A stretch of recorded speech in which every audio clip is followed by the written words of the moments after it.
радостное событие для всех. Как правило, люди на Наурыз накрывают праздничные столы и устраивают массовые гуляния.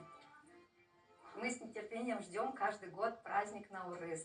Празднуем его всегда всей семьей, с родственниками, ходим в гости друг к другу, готовим вкусные блюда, одеваемся в красивые наряды разноцветные, в наши национальные, или просто красиво наряжаемся. И вот самое главное блюдо у нас на празднике – это вот карга буткасы. Он готовится из 7 ингредиентов.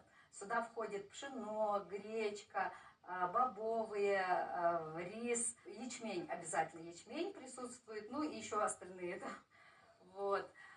Потом у нас еще готовится вот это коштыле обязательно. Коштыле – это птичий язык переводится.